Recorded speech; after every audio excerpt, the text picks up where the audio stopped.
You guys remember that sound? That's an actual phone, you guys. Oh, it's been a long time since y'all have seen one of those.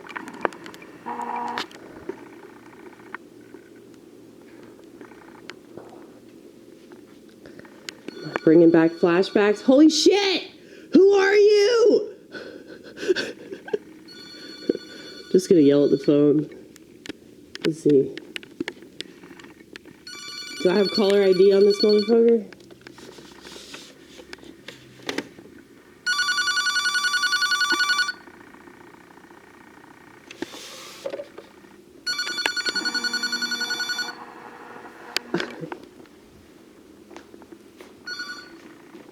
I never pick up the phone. Holy shit!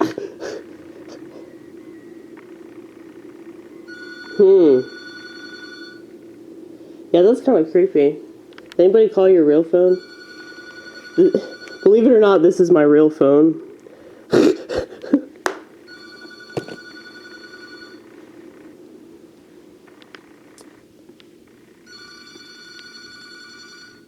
No, but that is creepy as fuck, isn't it? You think they're gonna call back?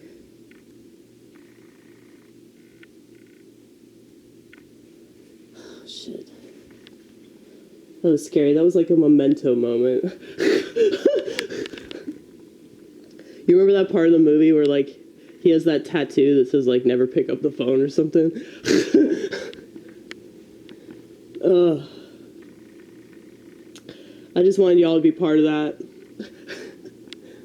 Because, like...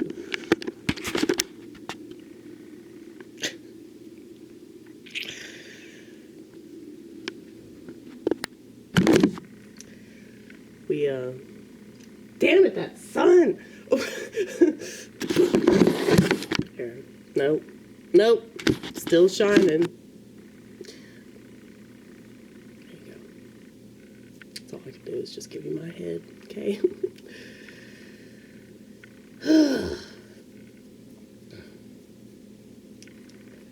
Thought I would, like, include you in one of my mornings. Because I know that I typically shoot videos when I'm in my car.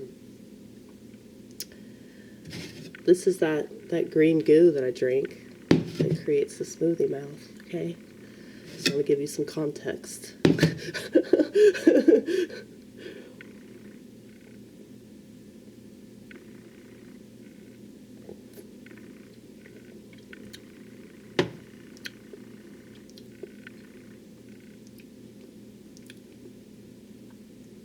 I always get excited every time the phone rings, because then I can pretend that it's still the 90s, you know?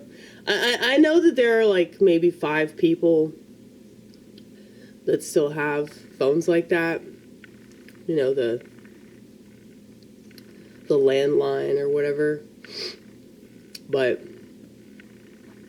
yeah, most people have switched to just a cell phone that gives them cancer. But, I don't like having technology that I can take with me. Like, I have a laptop, but I never take it anywhere. You know, I don't even know why I have a laptop. I should have just gotten a regular-ass PC. That would have been so much better, considering what I do. But, I just wanted something simple, something that I didn't have to set up, so that was my lazy ass. But it's because I'm not really a computer person, you know? I really don't like it. The only reason I do this is because I know that there's a lot of stuff that I offer in relation to my, you know, philosophical banter, and unfortunately, the internet is the way of the world. There are a lot of benefits to it. I've definitely profited from the internet spiritually, because there's a lot of stuff that I know, there's a lot of stuff that I've looked up that has helped me and has helped other people. But I've also been bankrupted by the internet. And I would say that society definitely has been bankrupted by the internet. If they know how to use it, they can do a lot, but most people don't know how to use anything. And because of that, they're just constantly being crippled by it. And so, being one of the few people that knows that it's a drug, I feel like I have some sort of personal, obligation to do what you're seeing me do right now, which is just amazing, isn't it?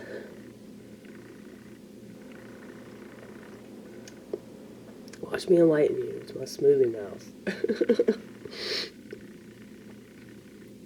Well, I think there's definitely a shortage of women that you don't want to punch in the face. And so, I mean, don't get me wrong, I've definitely wanted to punch myself in the face several times, and I'm sure there are plenty of people that have, but they just leave the channel, Maybe they leave a mean comment on the way out. But, yeah, I think that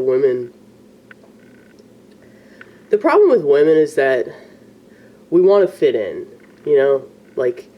because our confidence doesn't come from ourselves. It doesn't come from God. It comes from the world, and that's why women are always used to push stupid bullshit that the world is pushing, like pharmaceuticals. I thought to myself immediately when I woke up, I think this issue that I have with religious personnel not understanding anything about plants isn't just the fact that plants come from God because they grow on the ground. So they're obviously meant for us, they're meant to heal us. But it's like,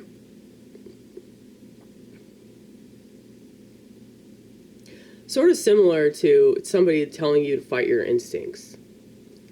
Similar to somebody like my dad, who's a boomer, and he literally told me that my instincts are wrong because I don't trust pharmaceutical companies to inject me with their robot juice. And I had to forgive him for that because, he's of the world. He just doesn't understand. And he's also a boomer, which means he's been completely manipulated and conditioned by the media and the JFK assassination, all that shit. I understand that. So, I'm a little soft on him. He's my dad. Kind of have to have that bias. But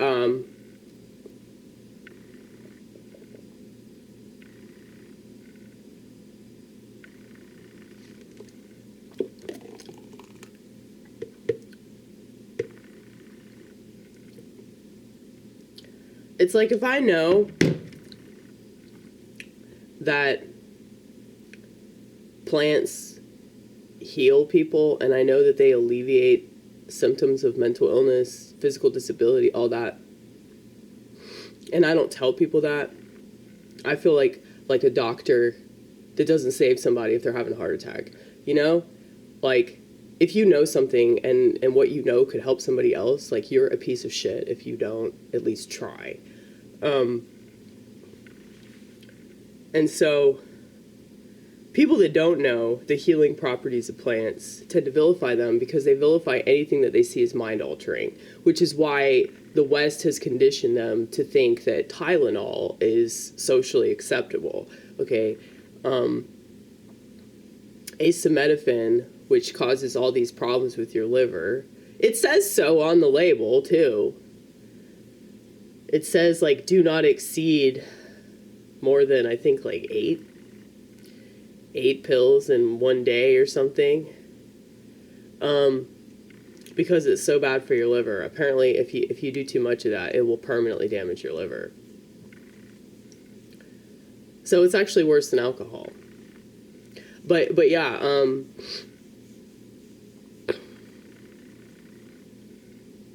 it's like people that don't know the truth about how much our medical system has manipulated us.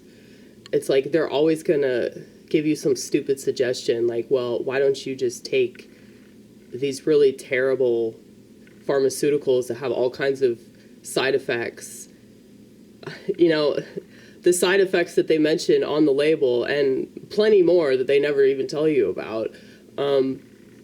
Why don't you take that instead of doing what you know in your heart is right? You know, what's natural, what you actually trust. The cool thing about kratom is that they can't make a synthetic version of it. It's actually illegal. At least it is in the state of Tennessee to make a synthetic version of it. It's like 100% pure, Mitragina speciosa. So that's pretty awesome, I would say. The issue is that it is, you know, somewhat of an opiate. So, like, I say somewhat of an opiate because it's not an opiate, like, you know, the stuff that you get from a general practitioner that's way more addictive. But like I said, like, if you get something natural, it's going to have way less side effects, and it's not going to be anywhere near as dangerous as, you know, trusting a doctor. And you can also get an unlimited amount of it. You know, I don't even think you can overdose on that shit. But you can overdose on opium, don't get me wrong. But, like, that, specifically kratom, I don't think you can.